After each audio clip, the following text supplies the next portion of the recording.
April 3rd, 2011, the Georgia Dome, Atlanta, Georgia. 71,000 screaming fans. The Miz, John Cena, with the heavyweight title on the line.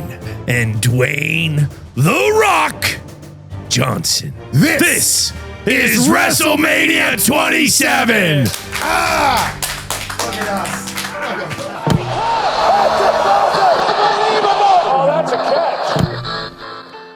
Welcome to Games with Names. I'm Julian Edelman. They're Jack and Kyler, and we are on a mission to finding the greatest game, match, anything in history. And today we have a very special episode with WWE legend, The Miz. And if you haven't already, drop a like and a subscribe to Games with Names. Let's go. Games with Names is a production of iHeartRadio. Hello, everyone, and welcome to Games with Names. I'm The Miz, the host, Julian Edelman, Super Bowl winning MVP. Julian Edelman is going to interview me today, and that's how this is going to go. So let's get to it. All right, there's your intro. Let's go. There we go. I'm just kidding. The Miz. Welcome to Games with Names. Today we are looking at WrestleMania 27. The Miz versus my daughter calls the John Cena. In one sentence, Miz, The Miz, why did you pick this match? Why did I pick this match to be my my best in one sentence? In one sentence. Because it's awesome. Because it's awesome. That's simple. I mean, it's not really a sentence. That's not really a sentence because you shouldn't start with because. Yeah. But it is awesome. Yeah, we're starting to learn that. WrestleMania 27 is awesome. It is awesome. Being the main event of WrestleMania 27, walking in the WWE champion and walking out the WWE champion is awesome. And not being able to remember it is not awesome, but still a moment. Now, not being able to remember it, will you remember if this is the greatest match of all time, just in general? Will I? Yeah. I will tell myself that. I don't know if people will agree with me, but in my experience and where I'm coming from Parma, Ohio, being 6'0" and literally getting into WWE and people telling me that you're going to get fired within 3 months and then going on to main event WrestleMania, something that very few superstars are able to do, to walk in WWE champion, walk out WWE champion as the bad guy, which never happens. Yeah, that's the greatest moment in my mind. And that is why it's the greatest moment in my mind. And I guarantee if anyone else was in that situation, they would be like, yeah, that's the best match ever.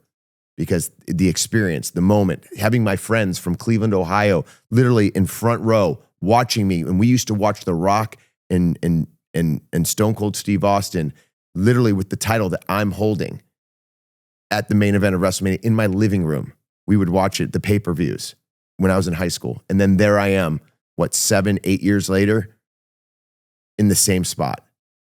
Well, the first thing that popped into my head that you had rich friends because you had pay-per-view. We used to just steal it Stolen. with the illegal box. Stolen. Oh, okay, just making Stolen. sure. My dad had the hot box. Oh, yeah. And so $1.99 free. And so that's why all my friends would come over to my house, because we had the hot box. You gotta have the hot box. Yeah, I had the hot box. Sorry, WWE. Yeah, sorry, but I mean, I think I don't think we have to be sorry, because I feel like I've done pretty well for WWE. They've made their money above off and you. beyond, but I've stolen from them for years. You talked about your friends from Cleveland, Ohio. You're from Parma, Ohio. What is the sports I like the way you hierarchy? say that. Is it because you went to Kent Reed, Kent Wright, Kent State? I can't read. Is that why? I can't write. And yes, I did go to Kent State. Yeah. Why did you choose? You're a NorCal guy. Why would you choose Kent State out of anywhere to go? They're the only one that let you play quarterback? You want to know why? Because I went to junior college my first year. I was a qualifier out of high school. I didn't get recruited or any scholarships out of high school. And I was a quarterback. Why though? Why do you think? I was a 5'10" quarterback. And I had a running back on my high school team that went for like 2,000 yards. That was a monster. Tyrese Jack, shout out. And so I wasn't the focal point of my high school team. How is a big D1 university going to give me the keys to some ship? So I went to JUCO, and then Kent State came after my first year, and they were a Division I program. My goal was to be a quarterback in the Division I, at the Division I level. You didn't want to be a wide receiver. I wanted to play quarterback. I was a quarterback. I was like but you knew you probably weren't going to go to the NFL, right? Or did you? But I was thinking because CFL. as a quarterback, 5'10", I was thinking CFL. I was thinking I just wanted to play quarterback. Play football. When I was a kid, I wasn't even thinking of the pros. It was like when I was like in 8th, 7th grade, high school, we used to have a term that's so D1. Like if you were on the baseball diamond, you had a great play. That's a D1 play. You had like a great shot in basketball. That shit was so D1. I wanted to play quarterback at the Division I level. And when Kent State came knocking, I remember looking at him, I'm like, where the fuck is Kent State? And then I actually was like, oh shit, didn't we learn about that like last year about the May 4th, 1970 state troopers, shot the protesters? I kind of remembered that. But then I looked up the conference and that's where Brandon Jacobs and Bowling Green were. I was going to say it was Bowling Green. Yeah, Toledo, remember? And he was in the Heisman hunt that year. Mm-hmm. And so that came to me, and I was like, I went and visited, and I went to Ohio, and I got to see, the beautiful state of Ohio and the cool campus of Kent, which isn't that cool, but it's not. But I went to Miami of Ohio, so I went to the bougie Miami of Ohio was elite. Yes, so was Athens. You know what's funny? You said like, in high school I wasn't thinking I'm going pro. Like in high school, baseball, basketball, any sport I played, I was like, there's an inkling in my brain that would tell me I could go pro. I could do it. But I wasn't even the best player on any of my teams. But I just, there's something in my brain that would always do that. Like even when I went to Miami, Ohio, I was like, I could play basketball here. So I tried out. Did not make the team whatsoever. I think I airballed like 3 balls when I played for the tryout. But yeah, like I had that mentality of that kind of thing where it's like always like, I feel like I could do it. I was always trying to prove people wrong because I was always the best. Or one of the best. Really? But I was always the smallest. So they're like, he'll peter out. Always had a chip on your shoulder. Yeah, I always had a chip on the shoulder. So I was always very focused on what was on my plate at that time. When I went to Kent, I had to beat out this 6'7" quarterback. That was the starter. And then, it took me a year to do that, did that. And then after that, you're so focused on just trying to win games for the university that gave you an opportunity to play your dream. You know what I mean? So it was one of those things where I didn't think about going to the pros. I always wanted to go to the pros, but I was just focused about like, hey, let's go get 7 wins for Kent State. Did the determination that you have, is that from your parents or is that a coach? My dad. Is it your dad? My dad. Did he give you like a regiment? Like, hey, this is what we're going to do to get you to where we want you to be. So we practiced. So he was always with you? From high school until high school. Okay. And then once I left, went to JUCO and I got older, his little like drills that he used to instill in me and the art of trying to chase perfection each day in practice, that stuck with me. And, that's when I would just do it without him, but had him in my head. So you weren't the type of kid that's like, I don't want to do this. I don't know. Leave me alone. We all don't want to always do that. There's always that voice in your head. It's just, you got to choose the other guy. So I got 2 girls now and I take them to like gymnastics or jujitsu or any type of sport. And they'll always be like, no, I don't want to go. But when they're there, they're loving it. Yeah. And so it's like, I don't want to be the dad that's like making you do something you don't want to do. But there's also a thing that I want to instill discipline. And I know that jujitsu will help them later in life. Yeah. Because I don't know, I saw like a podcast or something. I think Dana White was talking about, or Joe Rogan or someone was talking about like how, a 300-pound man, like a girl can take care of himself with a 300-pound man if they know the right technique in jiu-jitsu. And in my head, I'm going, I have 2 girls, 6 and 8. I want them to be able to take care of themselves if dad's not there. So jiu-jitsu is one of those things that I was like, all right, we're getting into jiu-jitsu. And I found a great teacher and I found a great school and I love watching them. And every day afterwards, they're like, can we go practice? Can we go practice? And then we'll go in like our like playroom and I will wrestle with them and teach them or show them what they learn, like side control or like an Americana or something like that. That's got to be awesome for you though. Like, because you're in that world and they're jumping into your world. Now with I have a daughter as well. She's 9. She plays soccer. She plays tennis. She rides horses. And I love the soccer for her because I'm a team sport guy. Mm-hmm. and you learn so much in those team sports, especially as these little young kids are growing and their minds are growing. The accountability factor that you have to learn, the setting of goals, the embarrassment of letting a teammate down, you need to feel that because that's what you're going to feel every day in the real world. And when you start putting them in that early, they start to feel that, they resonate to that, and they learn how to learn. And the apples don't fall too far from the tree, right? So your kids are probably going to learn how you learned. And I learned through sport. That taught me and made me a better student because it made me really channel in my focusing on the field. And then I would learn how to use that focus in school. So I think and if you didn't do good in school, you're not playing in the sport. You're not it's playing usually the way it is. Exactly. Right? Exactly. Now, back to Cleveland, Ohio. What's your sports hierarchy of Cleveland sports? Browns number one. Browns. Every year we're going to the Super Bowl. And this is actually the first year where I'm going, maybe not this year. Maybe this is the first time. Like even when we went 0 in 16, I was like, we're going to the Super Bowl this year. Brian Hoyer's taking us to it or something like that. Boy, dog. Yeah. And so now this is the first year where I'm like, maybe not. Whenever your coach misses the coach's picture. Got a haircut. Because he got a haircut. Like, that's not a good look. Like, imagine going into that meeting and a guy comes in late and he's trying to tell the locker room, hey, you're kind of late. Like, yeah, but you didn't even make the coach's meeting. You didn't make the coach's picture. But to his defense, they changed the coach's meeting to earlier. And I believe he was getting a haircut. But no one called him.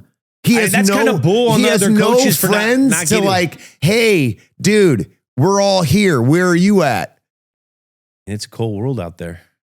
It really is. But by the way, it always has to happen to the Browns. Like always. Like that's the type of like why? Why is it always the Browns that have to have all this stuff happen to us? And I like to say us because I feel like I'm a part of the team because I've been a Cleveland Browns fan my entire life. Ever since Bernie Kosar. And we still can't find a quarterback. You available? No. Shador, baby, Shador. I changed positions for a reason, Miz. I feel terrible because I went to school with all the Northeast Ohio people and they are fiending for a great football team because and even if their team isn't great, they're still going to have their beer on the weekend, drink it up and watch the Browns and act a fool and love them to death no matter what. So I just wish that in the near future, this whole thing changes for them because I think they're deserving fan group. What do you think the Patriots do that? Because I don't think you never played for anyone else besides the Patriots, right? So what do they do that sets them apart and makes them an excellent place to win championships? Starts with the owner and the owner finding the right coach and the coach and the GM relationship, and then also the quarterback. Those things have to be aligned. And if those aren't aligned, don't you think all the owners are like, I want to win, I want to win, I want to? Yeah, I but feel like Haslam wants to win. He's doing everything he possibly can. Hell, he brought a guy that does numbers. Yeah, but he's Miz. It's like these are really wealthy, successful men in business. They don't know a lick about football.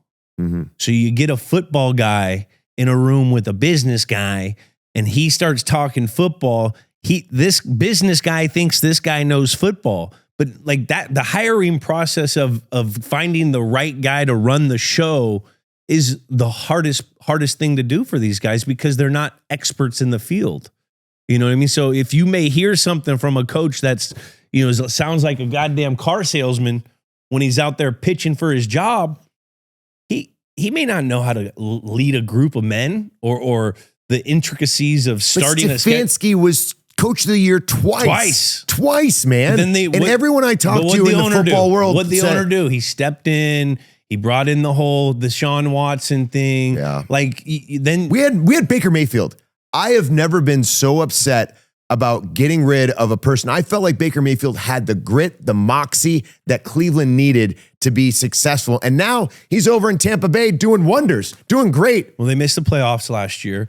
He has done very well. Whenever he's not injured, I feel like he does really well. And he did have a playoff win in Ohio. I know. That's crazy. He opened the beer they got rid of him. They opened the beer fridge for him. I had the beer fridge. We all had the beer fridge. So what was it? Bud Light called me up. It's like, hey, do you want one of these fridges? I was like, yeah, but will it work in my house? And they were like, yeah. And I go, but I was living in Austin at the time. Yeah. And they're like, yeah, it'll work in Austin. I go, no way. So I get it. It's chained up, right? And I'm like, oh man, this is really cool, but there's no way this is going to work. There's no way that chain is going to fall. There's beer in there and everything. So I think it was the New York Jets game and Baker Mayfield actually first came in. That was the first game. Yeah. And I remember we won. And I remember me and Ryan Cabrera was over at the time, and we were watching the thing and waiting for it. And within like seconds, the chains just fell off of they had some sort of remote that and some sort of magnet that when they pressed it, it just released it. They came off, drank all the beer. Man. It was a celebration. We won a game. That is technology right there. We won a game. I remember watching this like every week in the Cleveland bars. Like everyone would be like, no, we're not opening it. It's so cool. Like they did so I got to do a pretty cool thing where I went to Cleveland and I sold them. Like I was like a used car salesman, and like it was like a promotion. But yeah, I got to go there, and yeah, they gave me one, and it was and all of Cleveland got behind it because we just wanted to win a game. Man, at least you got you some. You don't even know what it's like to like. I went to Kent. Yeah, okay. I went to do. Kent. Maybe you do. I mean, I went to school with all the kids from Northeast Ohio, the Pittsburgh kids. I lived in that part of the world for 3 years of my life, 3 years of my developing brain life. So I know exactly what you're going through. I felt it when I played at Kent, where we didn't get the wins, but we loved it. And, you know, I think there's some good stuff coming around the corner for Cleveland. I mean, you guys think Shadur is it? Could be. Could be. I mean, you've been in football. You know football. You're a wide receiver. But it's not just you know one what you guy. want in your quarterback. Yeah, I mean, I just so happen I got to play with the greatest of all time, so my judgment on quarterback play is kind of skewed because all I see is how it's supposed to be done, and a lot of guys who are even really good don't always do it the same way. So that's the hardest position to evaluate by far. And you need a lot of good things around it. You know, football's like we talked about with the Dodgers, ultimate team sport. You got to have the quarterback, but your 53rd guy has to be you're only as strong as the weakest one. So it takes a lot of brain power of the general manager of how the team is designed, the coaching power of having the general manager and the coach being able to coach the type of players that the general manager is bringing in, and the quarterback has to be able to get everything going. It's tough. It's tough. Now hearing you talk, I always thought it's a little bit of luck. But then seeing what the Patriots did this year with Vrabel, I was like, it's not luck. It's not luck. They lucked into getting him, and they kind of lucked into getting Drake May. Not luck. They had to suck. Yeah, but they also, I don't know if that's luck or if it's just exactly what the Patriots are able to do each and every time. They find a way to win. They figure it out every single time. Like the Browns haven't done that. Our guy Haslam's got to you got to find someone that knows the game. I mean, Andrew Berry knows the game? Well, you know what? I'll tell you, one of the strengths of Mr. Kraft, our owner, is that if he doesn't know something and he knows someone else is an expert in that field, he'll rely on that.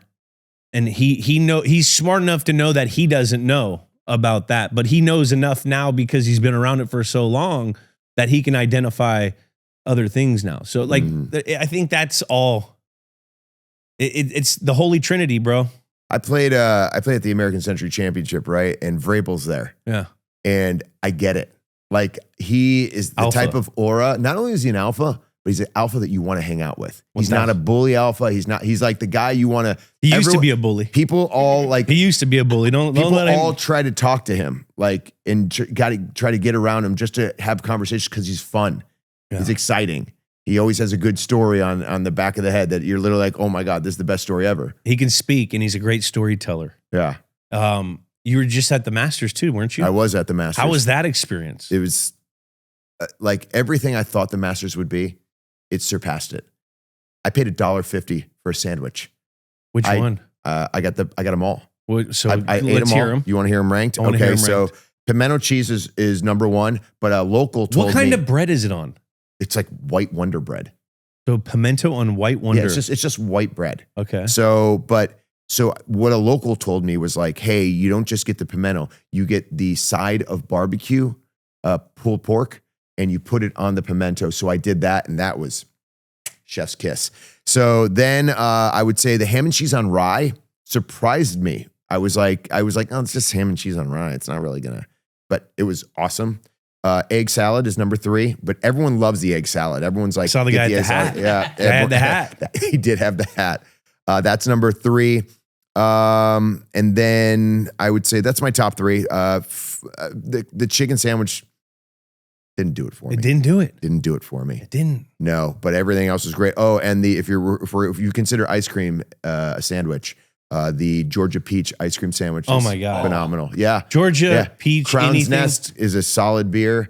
I had everything. Like I wanted the Masters experience. I wanted to experience everything. I sat at hole number 1 and watched everyone drive the ball on hole number 1, watch Rory. And in my head, I'm going, God, this guy's short. But just stocky, like full of muscle. And he uses every ounce of his body to hit that ball farther than everybody. And you can just tell when I saw him, I think it was Thursday, he was locked in. He was ready to dress in navy blue head to toe. I was like, this dude is on a mission to go back to back. It is so incredible to watch him hit and he's the ball. A superstar. Like you watch other people walk up to the tee and it's like Rory walks up, kind of silence, like a little takes your breath away kind of aura, aura of a superstar. I imagine Tom has that. So what's his wrestling equivalent? Like a John Cena. What about Scotty Scheffler? Scotty Scheffler? Maybe like, I didn't see Scotty that day, so I didn't get to feel the aura. Like Undertaker has an aura. Yeah. When Undertaker walks in the room, you go, whoa. Have you ever met Undertaker? I haven't yet, but I love Undertaker. He is, ever since I first met him, even till now, he doesn't realize it. He doesn't know, like, when he walks into a room, it's Undertaker. Like, whoa. Yeah. Like, there's an aura around him. What about Brooks Koepka? Did you get to see him? Brooks Koepka? I didn't see Brooks, no. He's kind of a bad guy. He could be a heel now. Kind of bad guy. I mean, that would be me, right? Then I'd be the bad guy. I mean, but he's pretty but damn I never good. left. I'm loyal. I'm loyal to my company. You're loyal to the soil. I'm loyal to the WWE, yes. That's amazing. It's all I ever wanted to be. I wanted to be a WWE superstar. And now here I am, 20 years in, still doing it and still going and still feel great. Like, I'm 45 and I honestly feel better than I've ever have. I'm smarter than I've ever been. And I just feel like anytime I go out there, I can compete with any person and literally make a crowd have a moment that they will have for the rest of their life. Now, every time I go out. When did you know you wanted to become a professional wrestler? Real world. Real world. So when you growing up, I guess you always were like, I'm going to play football and play football. Me, like, I would have in the back of my head, I could do this, but it was never like a real thought. The real thought was always like, when you're done with high school, you go to college. After college, you go back to where you live, you get a job, you get a family, and that's what you do for the rest of your life. That was my mentality. Then I was at Miami, Ohio in my fraternity, and I saw on TV, I was watching Real World New Orleans, and it said, do you want to try out for the real world? Here's how you do it. And I was like, I want to try out. All my friends were like, dude, don't try it. You're not gonna make it. There's like 60,000 people. Like back then, MTV was huge. Everything. It was huge. Everything. I love the real world. Everybody watched. Yeah, everybody watched. Yes. Yes. I'm glad that you remember those days because people now, MTV, it's like, what's that? It's like, it was the biggest shit. It was everything. It was like Real World was the biggest shows. You know the Housewives now? What's the Real World? I would even say it was bigger than the Housewives. What's the equivalent, Jack? He's a big reality TV guy. I would say Housewives is up there. You got your Summer House. But I think Mike's spot on. There was nothing like the Real World, man. Nothing. Like it appealed to the broad appeal age range. I mean, I was like 8 years old. I want to go on MTV Spring Break, bro. I did do that. So my goal was like to go do the Real World, do the challenges, and host Spring Break. And I got to do it all. I went to Cancun for a month. I think they gave me the key to the city. Talk about hitting for the cycle. Oh my God. That's how you do Did it, you baby. get to meet Pauly Shore? Was he still hosting Did it? I meet Pauly Shore? I Remember didn't meet Pauly Shore. The Wheeze. No, he was not hosting it at the time. I did a show for like Dr. Pepper or something like that. Man. Dude, the stranglehold MTV had on us. Unbelievable. Now, when you're doing the Real World and you figure out that you want to do wrestling. Well, first off, when I was doing the Real World, it wasn't like, oh, I want to be a wrestler. I'm going to do the Miz. I did the Miz because I was uncomfortable in my situation. And whenever I would drink, I would just start cutting promos like I saw the wrestlers do. And everyone ended up starting loving it. So everyone, all the castmates who hated me were like, do the Miz, do the Miz, do the Miz. It's because it was fun. It was exciting, right? And so I just started doing the Miz. And then the Miz, they liked Miz more than they liked Mike. And I was like, wow, this is fun. And then afterwards, I remember going back, being in my dad's condo and being like, what do I want to do for the rest of my life? Like, what do I want to do? Do I want to go back to college, Miami, Ohio, and have business classes that I literally was like getting D's in and not really doing well in because it was college and it was fun. And so I was like, you know what? I'm gonna become a WWE like superstar. I'm gonna try that. So I went on my computer. I looked up like wrestling schools, and there was one in Louisville and there was one in LA. And I was like, well, I'm going to LA. I'm going to LA. Yeah. Are you kidding me? But I didn't have any money because Real World doesn't pay. No. Like I made nothing on the Real World. Like legit. I went bankrupt on the Real World. I spent all my credit cards. Like, cause I was like, I wanted to live the life, right? I'm in New York City for the first time, had a credit card. Blast it. Oh, you guys want drinks? Here you go. Great city to have it in. Oh my God, the best or the worst. City. Best or the worst. Expensive, but awesome. Very expensive. And I lived in like a 3-story like mansion. I'll never have a house like that in New York ever again because it was unreal. And so it's funny. People always ask me like, is it really real? Is it really real? Like that's the number one question I get with Real World, wrestling, everything. Is it real? Is it real? And I always say Real World was as real as you can get on TV because there are cameras around. There's cameras around you 24/7. But once you have a camera around you 24/7 for a week, it just becomes a part of life. The norm. And it's the norm. And so then you just start living your life. And that's the way it is. Now, is there editing? Is there music? Is there all these different things? Yeah. But the experiences that I lived there were 100% true. And so and whenever people tell you like, oh, they edited me wrong, they did this wrong, they did this dirty on me, usually those are the people that they weren't themselves on the show. They try to portray a character or a caricature, and then they watch the show and they don't see the person that they are, or they don't realize who they are. And then they see it and they're like, well, that's not me. And it's like, that's the way you were on the show. So I don't know. Oh, that's the reality right there. So then I got on a challenge because I didn't get paid anything, right? They offered a challenge to me. And I was like, oh my God, a challenge? Yeah, I have to win this thing because I need money. So I ended up going on the challenge, winning the challenge, and taking all that money and moving to Los Angeles, paid for rent, paid for, people were like, would you buy what was the first thing you bought? I was like, well, I bought wrestling classes so I can learn the art of professional wrestling, acting classes, improv. I went to Groundlings, Improv Olympics, and Second City. And then I was like, I remember the only way I could afford like a workout was like through like Muscle and Fitness, like magazines, right? Yeah. I'd buy a magazine, just find the workout. And like I had a nutritionist that came in there. I had to pay him $100 a month in order to get me like the right foods that I should be eating to really lock in my body. Yeah. And so that's kind of all the money that I spent on WWE. And you would think, since I was on the Real World, the most popular show in America at the time, that WWE was like, hey, come on over to WWE. But they weren't. No. As a matter of fact, it was a negative. Like if you were on a reality show, you were not, like Hollywood didn't want you. You weren't allowed to go on like auditions. Nowadays it's like, oh my gosh, you have a fan base? Yes, come on, let's do it. Oh, you have social media, you have this. Influencers are like, oh, like everything. Back then, no way. You were an anomaly. Yeah, nobody wanted you because you were in Hollywood, you were taking jobs from actors, real actors. Like you're a no talent hack. You're on a reality show. What have you done? You lived your life in front of a camera? Congratulations, you have no talent. So I wanted to obviously prove them wrong, chip on my shoulder, kind of like you had. And so I just kept going and kept working. Every time I'd go out to a club, people would be like, why do you want to be a wrestler? You want to be a wrestler? You want to be a wrestler?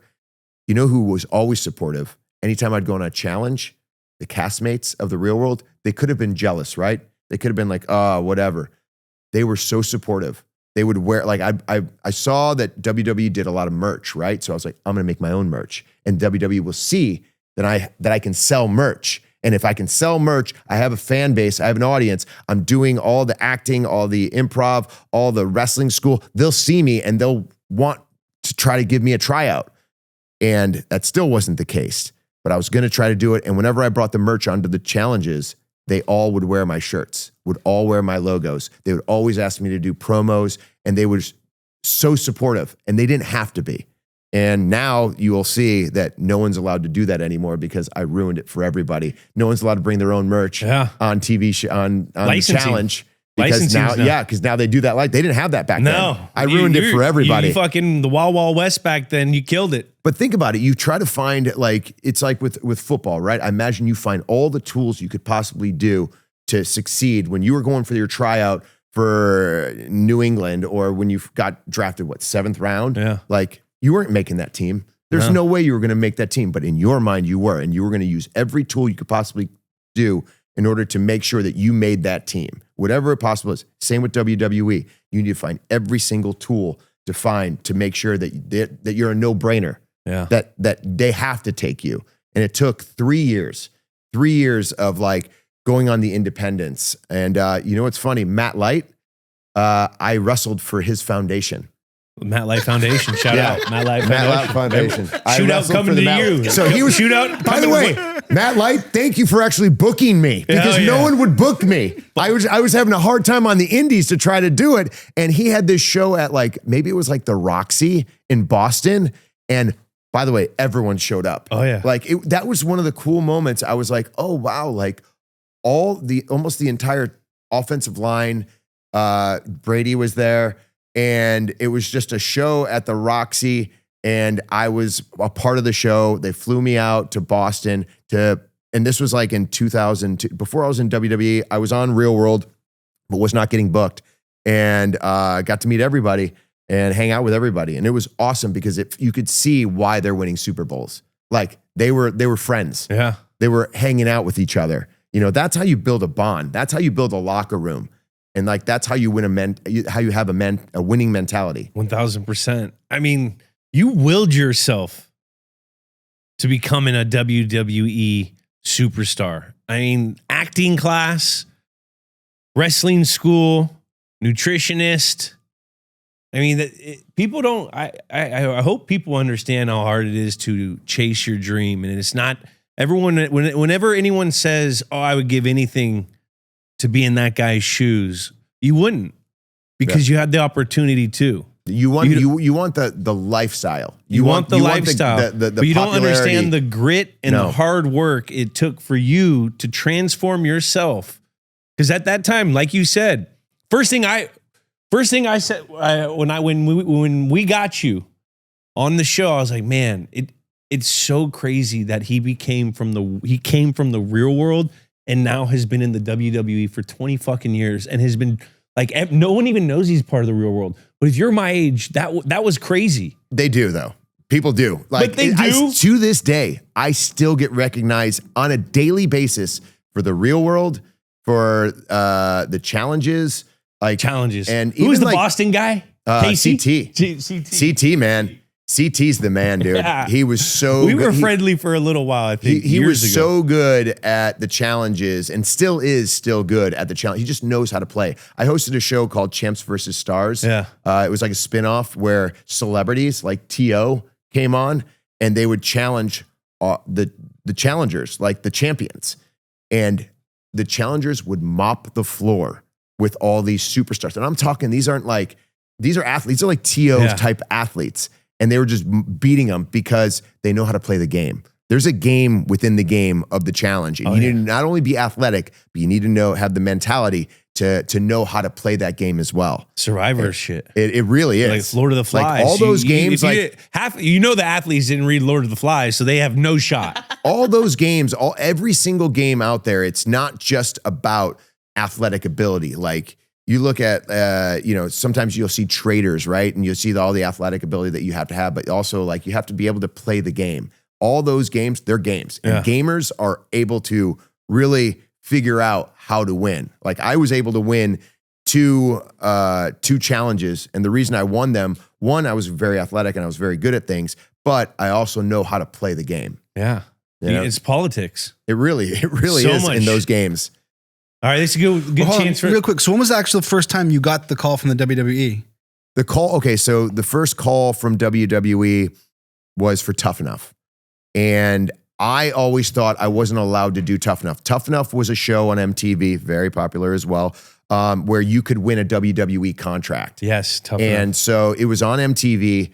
And so I asked one of my producers for The Real World, I was like, hey, can I try out for Tough Enough? And they went back and they said no, because back then you couldn't mix other shows. You could do The Challenge because that's a sister show, Yeah. but you could not do Tough Enough. So I couldn't do both. But 3 years later, it was getting off of MTV and going on to the CW. And so it was going to be on during SmackDown. And so they were like, would you like to try out? I was like, I thought I wasn't allowed. They were like, yes, you could try out. It's $1 million Tough Enough. You could win $1 million. And I said, can I get back to you? Now, you might be going, wait, this is your opportunity. This is your moment. But I knew back then respect was a big thing. And watching what happened to the Tough Enough contestants, they would get just beat up, right? They were like being on a reality show, you are looked at as lower than dirt. And so then being on a reality show and going into WWE, they got to weed out the people that are just there for 15 minutes of fame. They got to know that you love what they're about to teach you, because it's an art form. And by the way, these people are paying their hard-earned money to see you. What happens if this guy is just a person that doesn't show up on time, or isn't professional, or is just here for the glitz and glam, isn't there for the right reasons? And if you're not in WWE for the right reasons, if you're there for the fame, the money, then you're in for the wrong reasons, and they will weed you out. At least back then, that's the way it was. Yeah. And so I was under I knew that because I was training in the independents, and you'd hear stories about, you don't want to be on Tough Enough because you want the respect. You want the older guys, the main eventers, to teach you how to become a main eventer. You don't become a great wide receiver without other great wide receivers, Randy Moss, coming in there and telling you, hey, Edelnut, you need to do this, and this in order to be successful. You're not doing this, right? And so you need those guys, right? You definitely need. I needed those superstars in WWE. And if I came in on Tough Enough, I might not be able to get them. I might not be able to get the respect. So I was like, I don't know if I want to do it. So I got off the phone. I was like, I'll call you right back. Just got to check my schedule, blah, blah, blah. Hung up. I called the guy that did UPW, Ultimate Pro Wrestling, which was the school I went to, is Rick Bassman. He's like, hey, call Mike Bucci, who is Simon Dean at the time. He was in WWE. And call him. He might give you advice. So I called him up and I said, hey, I just need to know, should I do this Tough Enough thing, man? Or should I try to get in the right way? Like, I want to go to Japan. I want to make sure that, he's like, are you getting opportunities in Japan? I'm like, no. And he's like, well, are you getting opportunities in the Indies? Not really. I don't understand why. It's like, I'm doing everything I possibly can. I feel like I'm doing all the right moves. He goes, you have an opportunity for $1 million. Do you know what most people would give for $1 million? It's like, the money was second to me, which is crazy to think, because I wasn't rich. I had no money. Like, I was broke, if you will. I was spending all my money on trying to become a WWE superstar. And then here I am getting the opportunity to have $1 million contract, but I wanted the respect in the business. I wanted to learn from the top guys. And I felt like if I did that, but the opportunities weren't knocking, I would try to do what were called dark matches. I would go backstage and I would shake hands with everyone, do the whole hello, sir, hello, sir. And by the way, back then, if you walked into backstage and you did not shake someone's hand and look them in the eye, then that was considered very disrespectful. And it could mean that you're not going to get a job, or it could mean the end of WWE as we know it, right? Yeah.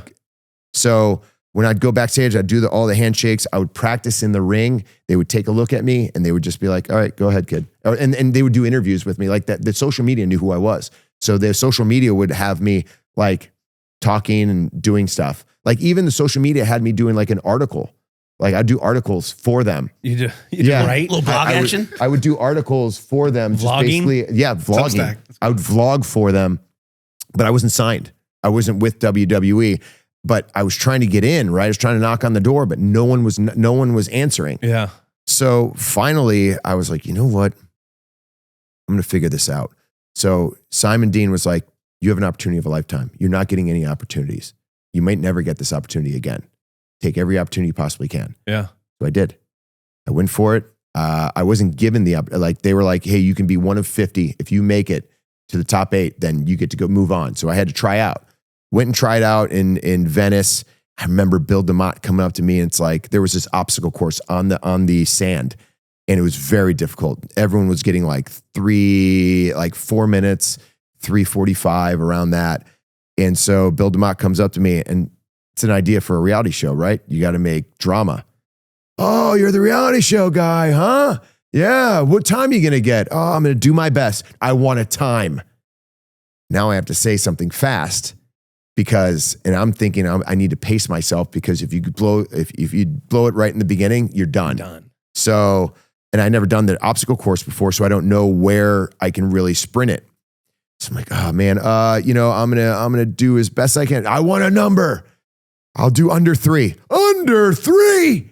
There hasn't been anyone under 3:30, and you think you're going to be 30 seconds faster than everybody else? Oh, here's the reality guy, everyone. Oh, big real world guy, gonna start it up.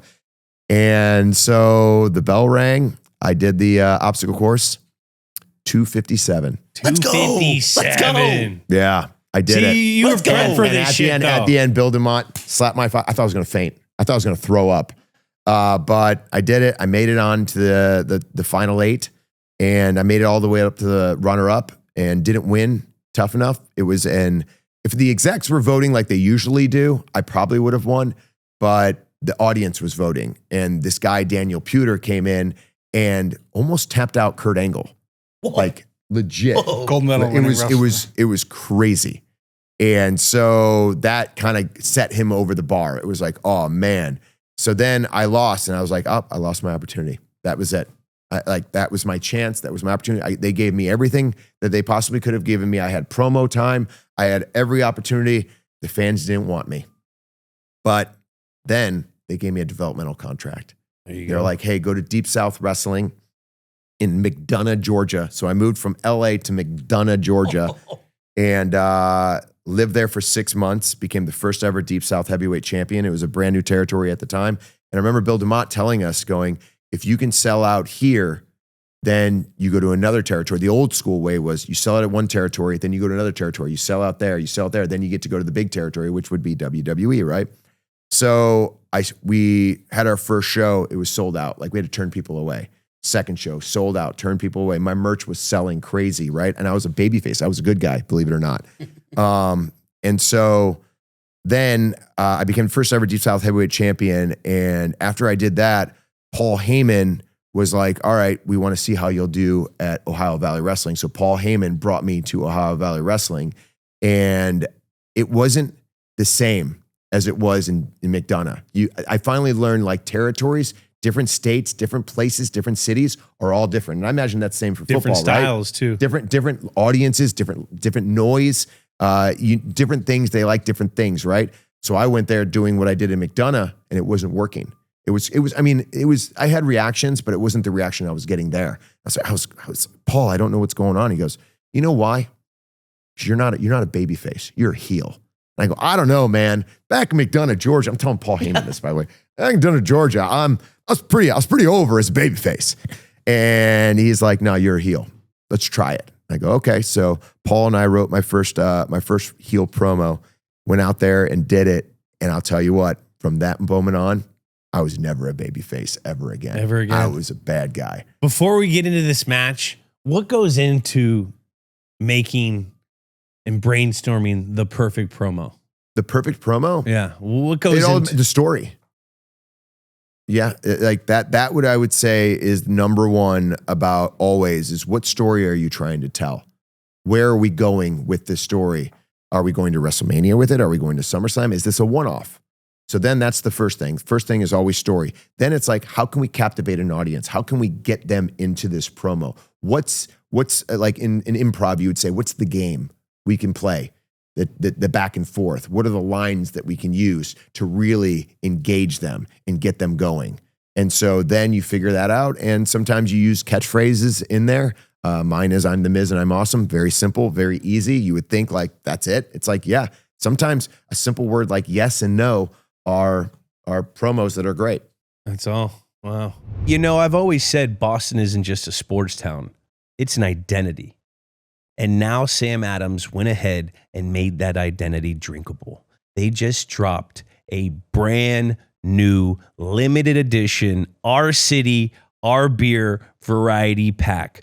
4 beers for 4 Boston sports legends. You got Derek White Ale for basketball, Crochet's Pale Ale for baseball, my very own Julian Edelbrow Lager for football, and Big Z's Pilsner for hockey.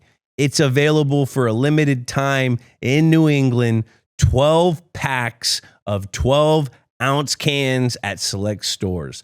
Find Sam Adams, Our City, Our Beer variety pack near you at samueladams.com/findasam. That's samueladams.com/findasam.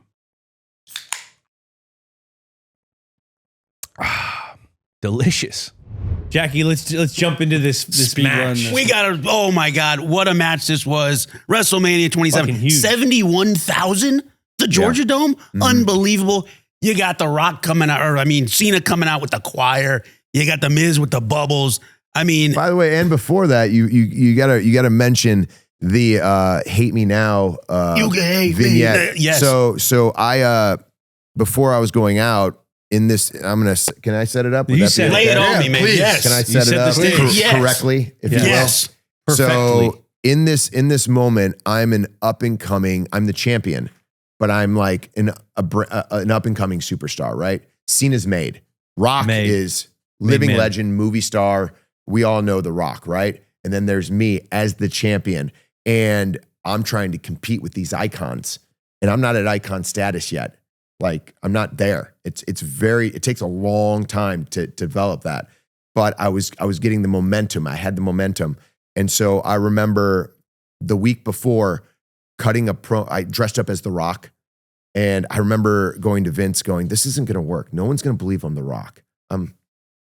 I don't look like The Rock. I just don't. I have blue eyes. Like, I'm not bald. Like, I'm not 6'7" Samoan, right? I'm not The Rock. And he's like, they'll believe. And I go, it's not going to work, man. It's like, we'll put a bald cap on you. Thanks. I'm still not 6'5". You know, I'm built, but I'm not built. So I ended up putting on the t-shirt, The Rock music's hits, right? And the crowd goes nuts. This is when Rock wasn't there all the time. Yeah, right? he was doing movies. Yeah, a little bit. He came back. I mean, the crowd went nuts. And in my head, I'm backstage going, this is going to be horrible. And then I remember as I'm about to walk out, Vince sends him, goes, wait! And I'm like, and then I hear the crowd at the peak, and they start coming down. It's like, now! And then I walk out, and I did the best Rock impression I possibly could. And as I'm walking out, there's another eruption, bigger than the one before. And I'm like, how is this working? Do they not know I'm not The Rock? So then I'm like, you know what? I'll give them a little something else. I'll take the sunglasses off and see if they pop again. Took the sunglasses off. They pop again. And I'm going, this is unbelievable. And then finally, as I start walking down, they start realizing it's me. And the pop goes into a huge chorus of boos, which is exactly what we want.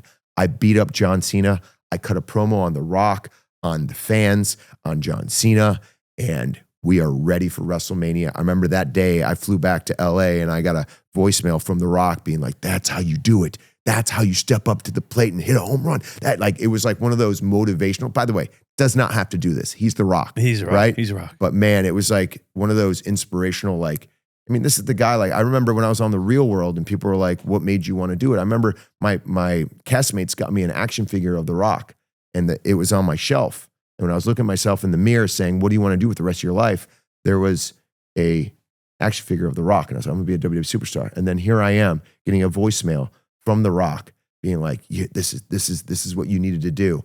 So then cut to the day of WrestleMania. I felt like I was where I needed to be. And I was in the place I wanted to be in.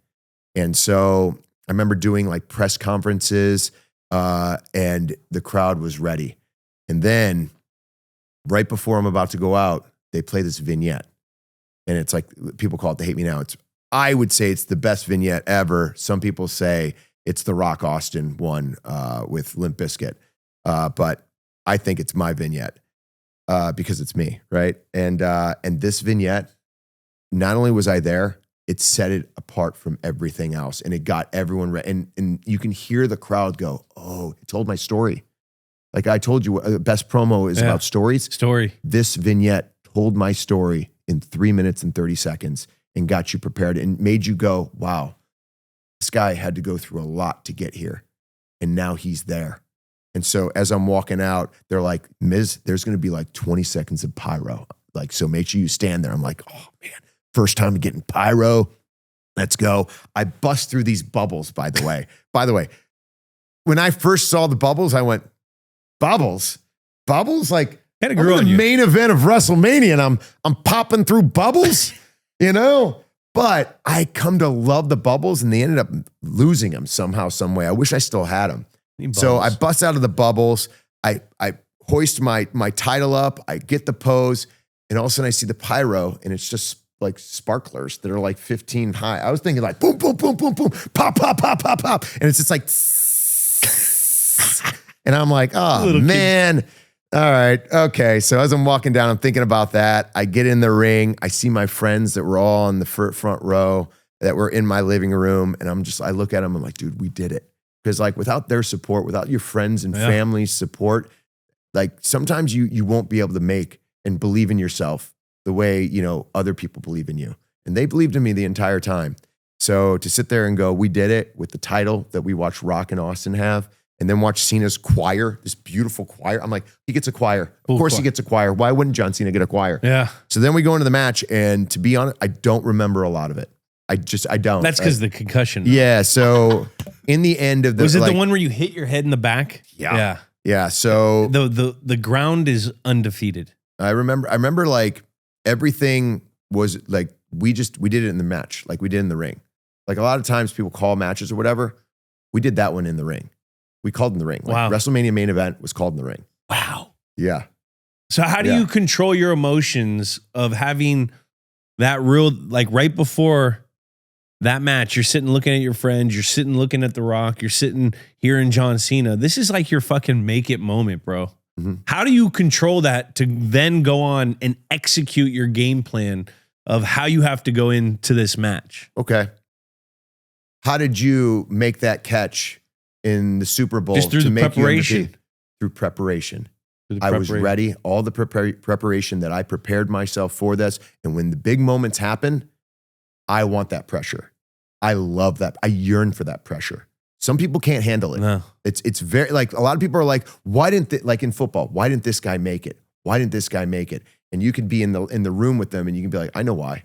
Like they couldn't handle the pressure.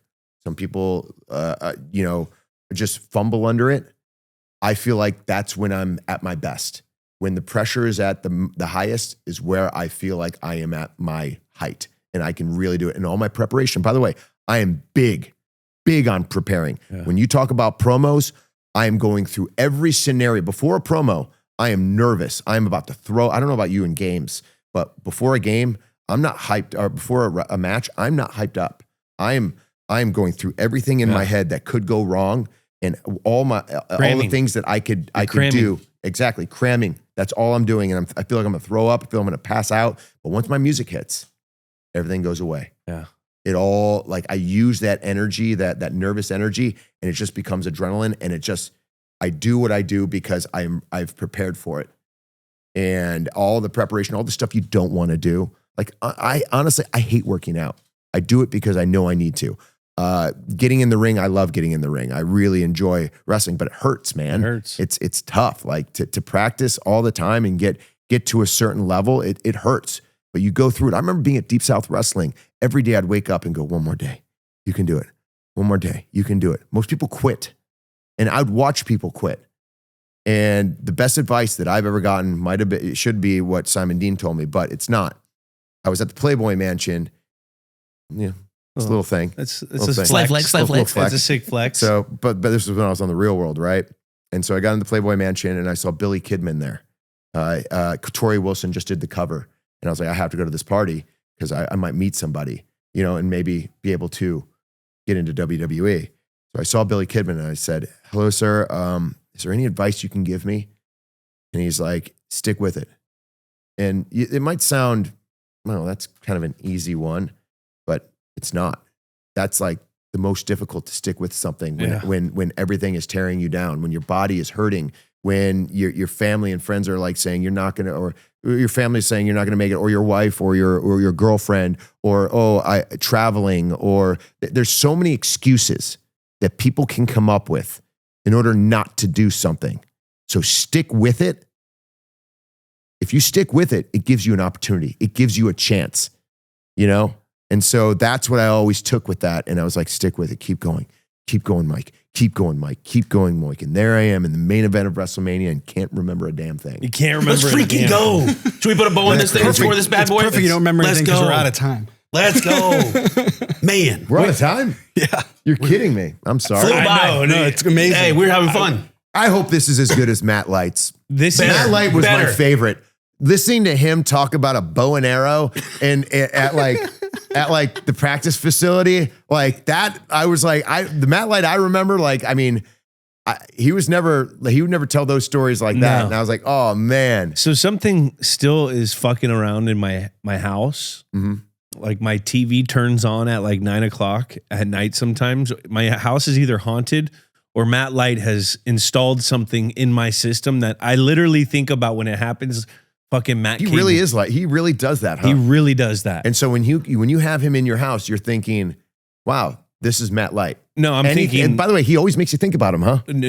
I'm thinking, A, look for important things that may have been stolen, and B, look at all the electronics in your house. If it is something that Matt Light did, would you find it and kind of smile and laugh and be like, Matt? Yeah, I'd be like, thank God I found this.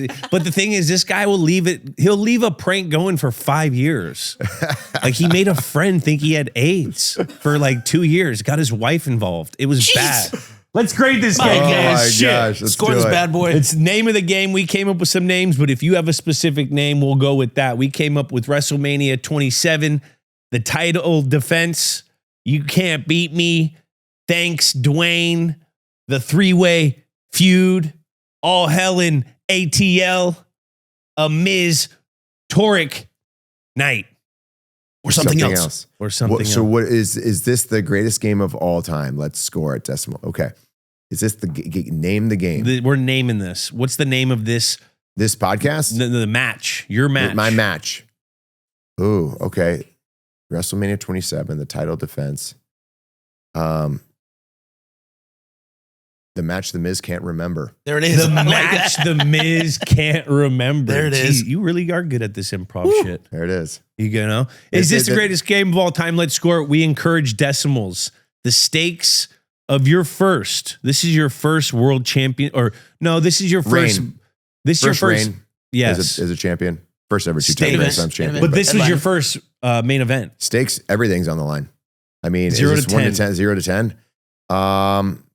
So the stakes, I mean, honestly, you're going to get a lot of 10. I mean, I know you're supposed to do like 10.0 then. 10.0. You know, if we have to do a decimal point. But I mean, the stakes were at by the way, every time I go out there, whether it's WrestleMania or a WWE SmackDown or a WWE Raw, if I'm doing this podcast, the stakes are always at a 10. Because I want it to be the best I could possibly make it.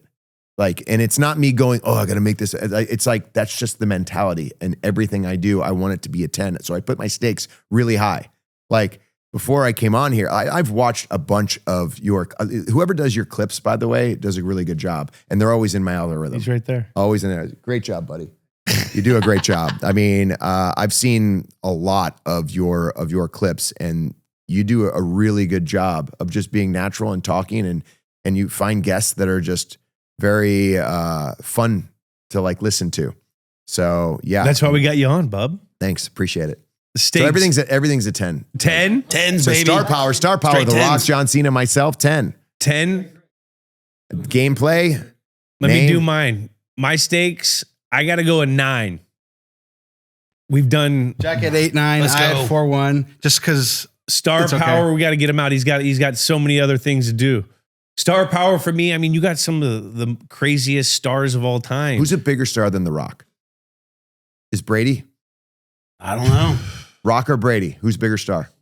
Rock internationally, Rock absolutely. Rock. internationally? Yeah. Scorpion King, Rock. So I mean, would you John give Brady Cena is. I mean, my daughter, because of the Scooby Doo movies, loves John Cena. You know what's crazy? I think he gets recognized more for movies now. Dude, yeah.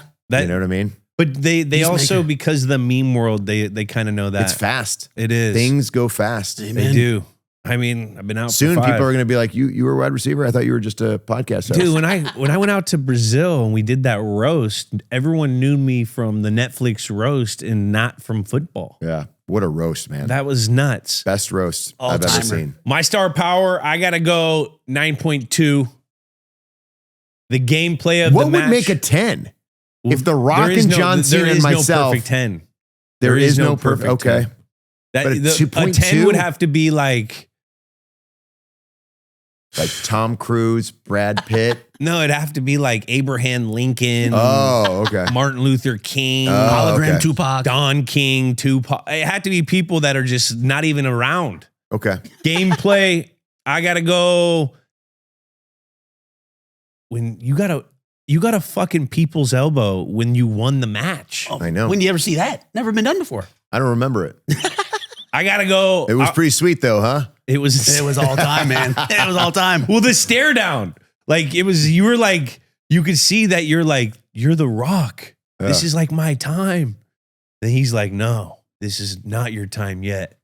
And then you like looked at him, like he's not gonna do this, is he?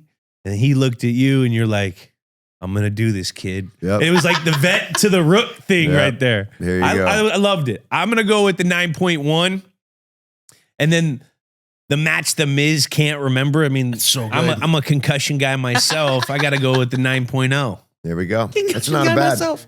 Those are high. By the way, we talked for an hour and still haven't talked about American Gladiators. Please. Coming out. I mean, Coming out. you guys. I mean, 8.42. is it coming? I'm the host When is it of coming? the all new American Gladiators. Prime yes. Video? April 17th, Prime Video. Like we have a Turbo? full season. And let me tell you, do you remember American Gladiators? Do I remember? That was like what I wanted to do my whole life when I stayed home from school. Me too. It was WWE Superstar, American Gladiators. Those were the Gladiator? two things. I mean, obviously, big, bulky. Who was the guy? I always thought I could get past him too. You know, in the fucking. you always play with your friends. Powerball, joust. Well, just we all wanted to have the tennis ball shooter The at assault, the end. yes. You know what I mean? Where you had to like crawl and then get rid of the dude. Do you know why they did Assault? why? So I found out as the host now, I was like, I found all the little inklings. The reason they did Assault was for an injured gladiator. Because if you remember, they weren't getting hit. By the way, injuries happen. Oh my God. In every sport. And so when they had that documentary about the injuries and all that stuff, I was like, yeah, it's a sport. Like, and watching it live in front of me, I was like, oh my gosh. Like, what the gladiators have to go through each and every time, because the contenders, they want to win and they And- want and to they prove don't- to themselves that they can beat the gladiators. So it's like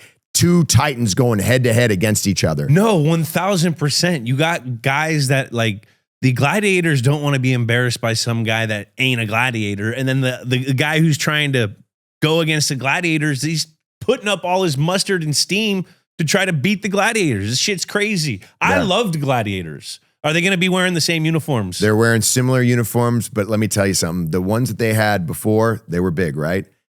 I'm telling you, these gladiators are bigger, better, faster, like ever than before. And they all have unique characters that literally you'll either fall in love with or you won't be able to stand. Some are true characters in their own way. There's a guy, Steel, that is literally the human highlight reel. Like everything he does is a highlight. Neon is like his name. Like the names match the person. Like Neon, he shines. Like he is bright. Every time he walks out there and does something, it's talked. It's noteworthy. And some of these got Eagle soars. Like whenever it's like Hang Tough. I remember Hang Tough with the rings being kind of boring when I was a kid. It might be the most fun you will watch. The way the Eagle just soars through it and literally comes on. You'll watch like a 300-pound guy just yank on a person. The guy's just holding on for dear life. And they're just like, no, please, please, no. And just yank him down. It is awesome. There's Crush, who is just one of our females that is just, when she hits, you hear a, Boom. You know who you need to have come be a gladiator? Who? Danny Amendola. Oh, yeah? I think Danny Amendola. He had my Dancing Captain with the America. Stars partner. Didn't he win? Yeah, No, third. he didn't. Okay. Third. He didn't. Whitney, I got him and eighth. Whitney. But Whitney I thought, won. are you going to do it? Nah. Come on. It's fun. It's a lot of work, I don't though. want to cut the rug. I don't It's wanna show a off. lot of You know, work. these- But, dude, it's... I think he could be a great gladiator because me and him used to go look for I think obstacle you could be a courses. great I was just going to say, gladiator. bro. We used to go look for obstacle courses and literally said, we found one right over here in Brentwood at one of the high schools. Like 10 years ago, we drove by it and we're like, we're going to go do gladiators. We raced this thing. I ended up busting my shin, getting stitches. It was crazy. Would he beat you or would you beat him? Dolo would win, no question. We don't have enough time for that. Come on. Who used to win? I think he won that day. Oh. He won that All right. Then Danny Amendola. There we go. day. Bring him on. He's a stud. Bring Captain him on. America. Dude, thank you so much for coming on. Thank this you, was man. so I fun. really I appreciate wish it. we had more time, but we got publicists over here saying you got to go because Yeah. you got to hit. I got 20 things other- to do, man. I got I a lot. know. I'm promoting American Gladiators, promoting WrestleMania 42 on the ESPN Who do you app. got? Who do I got? Man, I'll tell you what, CM? ever since Big Mouth Pat McAfee has come in there and been around Randy Orton is one of the greatest to ever do it. Yeah. But Cody, I think, is going to be able to win at WrestleMania and beat Randy Orton and get rid of Pat McAfee forever in WWE. And then That'd be also awesome. Becky Lynch in the CM Punk. International? Yeah. Rhea Ridley, let's go, is baby. We had her on the Intercontinental. show. Rhea Ridley, Love let's Beck. go. Becky's Becky, great. we love Becky's Becky. amazing. Two belts. Seth Rollins, her husband, is one of Had the him on most the elite. show. If you want to talk about Mr. WrestleMania, look no further than Seth freaking Rollins. Seth? Then you have CM Punk and Roman Reigns going head to head at it for the World Heavyweight Championship. So it's a huge night. ESPN app with the unlimited plan. I'm telling you, April 18th and 19th, Allegiant Stadium, going to be sold out, going to be amazing. And those are all the things that I don't even have a match, by the way, at WrestleMania right now, but you never know what's going to happen because when I hosted at SoFi, I had 2 matches and I wasn't supposed to have it. I heard the day of that, like, hey, you're having a match today. Wait, what? At WrestleMania? Anything so rolls. anything can Anything happen flies. at WrestleMania. I could have a match at WrestleMania that is not advertised. You never know what's going to happen. Right now, I'm baby. cursed That's a by team. Dan baby. Housen, Promo. and I'll get rid of that curse very When soon. is Gladiators coming out? April 17th, Prime Video, the all-new American Gladiators. You're not going to want to miss go. it. Never. yeah. I can't Let's wait. freaking go. Thank you, guys. Thank you so much, Thanks, bro. man. Thank you for this. Edelnut. Man, We The could have gone on Miz. for 3 hours, 4 hours. you know what? I think it's a compliment when anyone says, man, It flew by. it flew by. That means they were enjoying their time here in the Nut House. Time flies when you're Which- having fun. He's got a bunch of promotions going Oh, for yeah. Gladiators, so he had to American leave Gladiator. super early. I felt like the Miz wanted to stay for 2 more hours. I think he's a fan of the show, too. Bro, he was going to Yeah. put up Patricia numbers in here. I I would have let him. He 1000%. And his one out is he said he doesn't really remember the match. I know. Yeah, I mean, hey, it's been 14 I mean, years. when you Concuss. I slipped in under low key right there. If you heard, I said that ground's undefeated. Anytime you It's hit true. the head on the ground, It's true. Helmet or no she helmet. is undefeated. That Undefeated. ground doesn't move. It doesn't move. Immovable object, whatever that saying is. Force. Fun fact, his talk about that match he did with the Light Foundation with Matt Light. He wrestled against a Bruin, a former Bruin. What's his name? Wasn't it Lyndon Byers? Yeah, Lyndon Byers. You know what? I think he was a scumbag. We'll redact that if he wasn't. He talked about manifesting something. My guy, if you're really in need for some motivation, you should watch him. Because, yeah, you could say his shtick, oh, he's goofy, this, that, the awesome, the bubbles. This guy lives, dies, and breathes wrestling. He literally thought this, and he went and made it happen. He willed himself true. an He entire willed career. his way, and Yeah. it was really hard with the whole real world tag. Yeah. Like, people don't realize that now. Bro, yeah. Because nowadays you get, like he said, you get a little social Yeah. media following. Yeah. WWE, come on, give it a try. Yeah. Back then it's the exact opposite. It was the It's opposite like a Scarlet because Letter it back was such then, a bro. niche market Yes. of type of people that loved it. You know what I mean? Yeah. He was really cool. He And was it the was best. cool to I hear loved his him. perspective and his story and his excitement for, what he's gone out and done. And Don't- it's incredible. Don't freaking give up. I'm with him, man. Never. What'd he say? Just look at that. Don't Just stop. Or was Don't it? stop. No. Stick with it. Stick with it. Stick with it. And like Stick you said, with it might sound corny or trite, but That resonates, bro. That it means something coming from a guy that You talked to could him tell like that. he had a lot of positive energy. It really did. In the workspace, you could tell he's probably one of the guys that like, even when it's a shitty day, like, all right, let's go, guys. I know. And it's one of those things where like, I don't want to put words in his mouth, but a guy with a bigger ego would have been like, I'm not getting in the mix of this Cena Rock rivalry for my moment. Like he understood what that meant for the company and where he stood in the company at that time and what that moment was and didn't make it bigger than himself or about him. Team player. Like you could tell he's egoless, coming out with the bubbles, changing over to the heel when he wanted to be babyface. Like there's a lot of like swallowing the ego for all that, and I don't think he gets embarrassed about anything. No, I don't either. He's very. I think he's very confident and very in his. Because like a lot of the stuff he does, sometimes you're like, man, that's so cheap. You know what I mean? Yeah. With the bubble, but he embraces it, like, oh fucking, that's my bubbles, bro. And like he said with awesome. Like that's his catchphrase. It took him 2 years for that to get over. Yeah. For 2 years, I'm like, that's just like, what is What'd this he do? awesome? What is it? Stuck with it. Stuck with it, man. Stick with it. That's pretty that's the applicable to Miz so motto. many facets of life, bro. And look at that moment when he was a team player and he stuck with it and did what was best for the company. This set up WrestleMania 28, 1.3 million pay-per-view buys. Cena and The Rock, WrestleMania 25, made the company 72 mil. Set up one of the biggest feuds since Rock and Stone Cold that the WWE's ever seen. The Miz is part of that, man. The Miz is part of that, bro. Everyone can say what they want to say. The Miz got that Riz. The Miz got that Riz, bro. He was the man. He was. Maybe one of the snazziest dressed. Oh, he came in dappered up. He came in. Those shoes. Dripped out. Those cap toes. Ooh, they red bottom. Hey, that boy, they're going to get no, man. Were those Louboutins? We needed a fit check. I need a head-to-toe fit check. I need a head-to-toe fit check. 3P. Man. Jack, we haven't had any red bottoms in here in a minute. Jack, before we wrap up this episode, the show, is there anything that we didn't cover from the match that we want to make sure it's just said just for posterity's sake? I think Riley coming in with the steel briefcase. We didn't get into Riley at all. That moment was crazy. I wanted to ask him so much. What's it like wrestling against someone you can't see? Yep. But you can't see him. You can't. We failed. We didn't fail. Just didn't have time. Snooki was on the undercard. Snooki. Oh, Pee Wee Herman was there. He was there. We cut a promo. Watch that. Love the Pee Wee.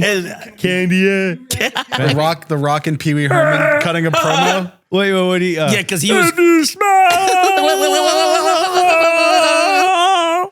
I love Pee Wee. What the wee is cooking? Yeah, he's like, he was like, no, he said the pee. We smell what the because just for a little backstory, they framed Pee Wee in this segment as John Cena's #1 fan. Yeah. So then The Rock had to, of course, bully him into joining Team Bring It or whatever The Rock was saying back then. Bring it on. Bring it, baby. Other things from the match. I think anytime the ref gets knocked out, I love that. That happened late in this match. Yeah. Ref gets knocked out. Cena pins The Miz, but there's no ref to count it out. Doesn't count. That was awesome. We talked a little bit about the concussion. The Miz just absolutely getting rocked over the barricade onto the hard concrete floor. Unbelievable moment. Tapped out or 10 count. So For both. So the match is ruled a draw. The Rock comes in. You never see one thing I never thought I'd see. The Rock coming into a main event and reading off a laptop was insane.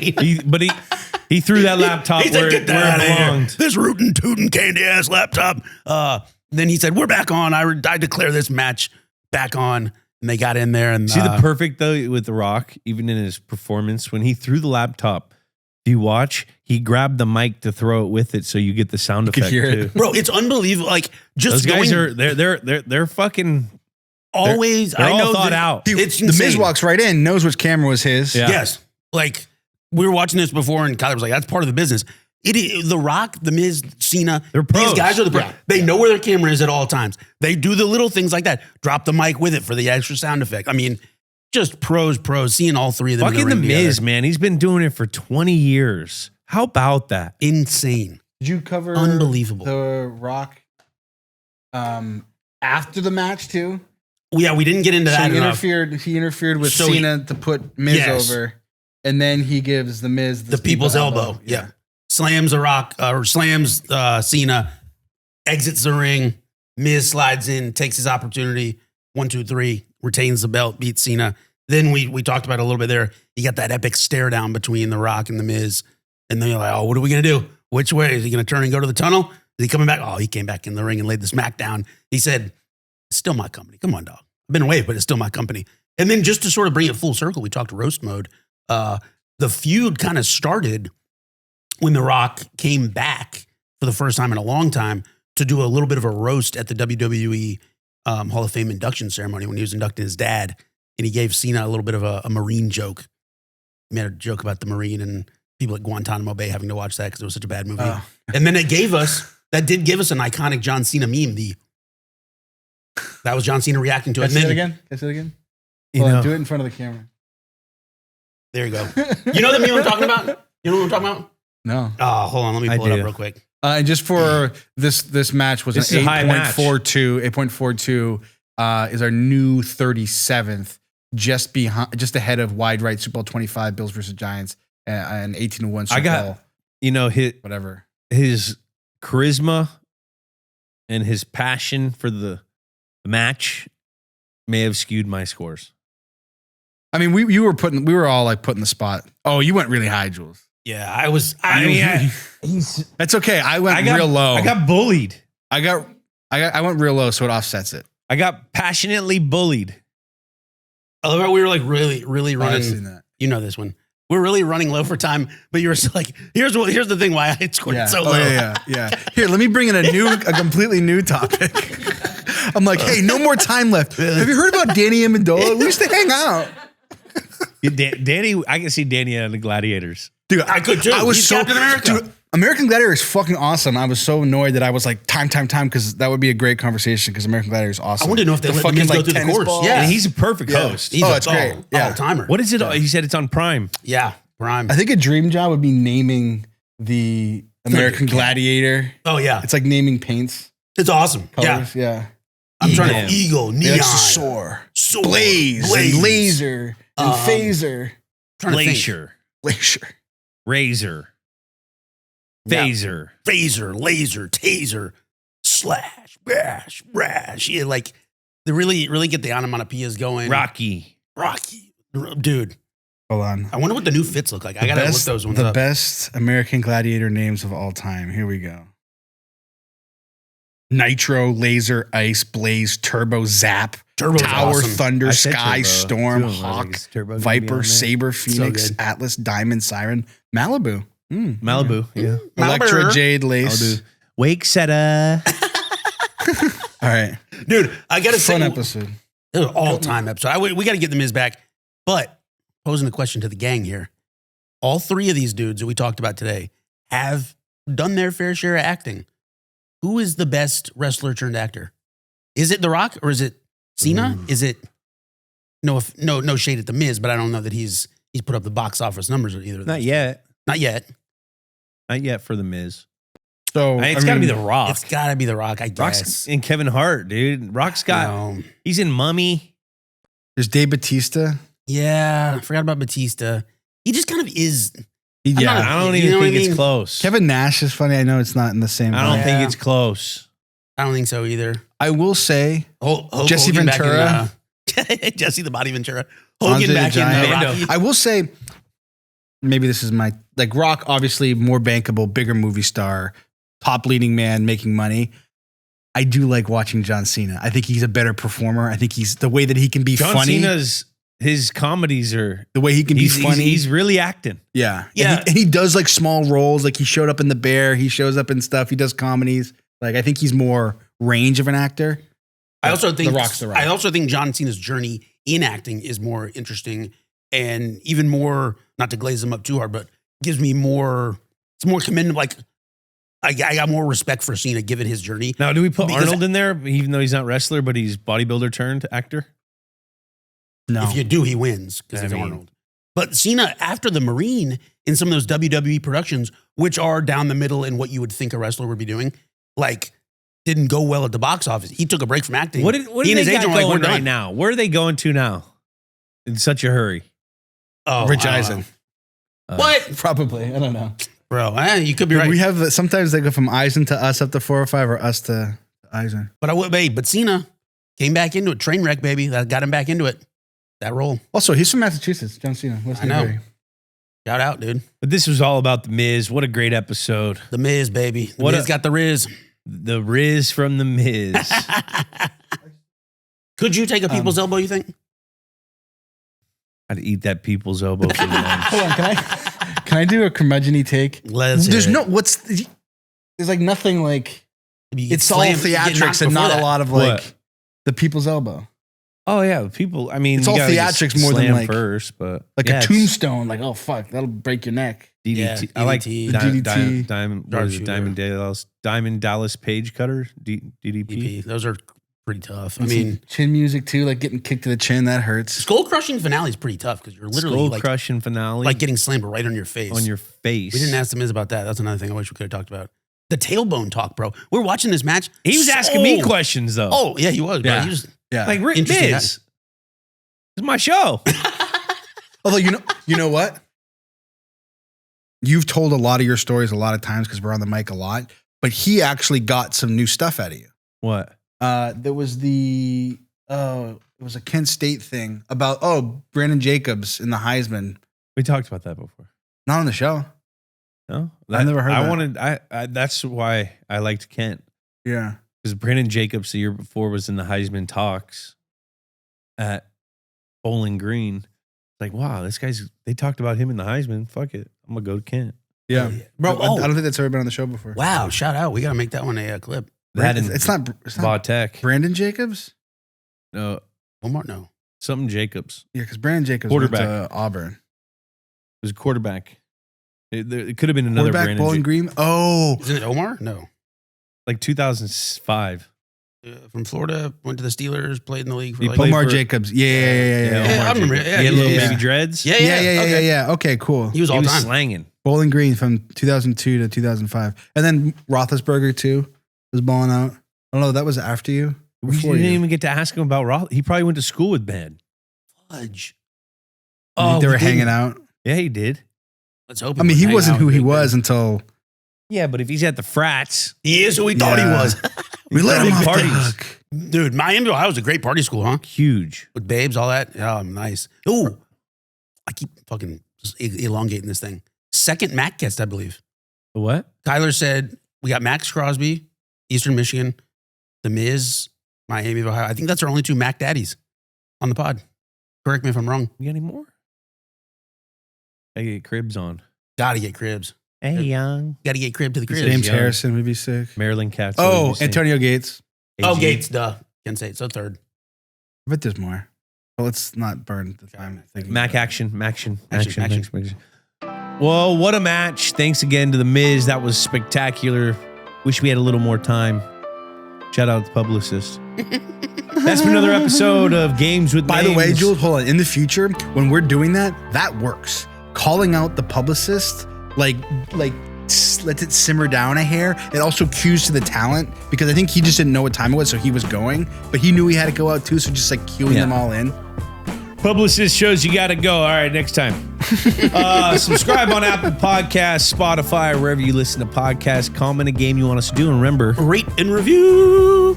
Leave us a 5-star review on Spotify while you're there. Remember to follow Games with Names on YouTube, Instagram, X, TikTok, Snapchat, and Facebook. Leave a comment on the YouTube full episodes. We love reading those in future episodes. Don't forget about that old hotline, 424-291-2290. Love those. We'll see you guys next week. Games with Names, production of iHeartRadio. For more podcasts from iHeartRadio, visit the iHeartRadio app, Apple Podcasts, wherever you get your podcasts.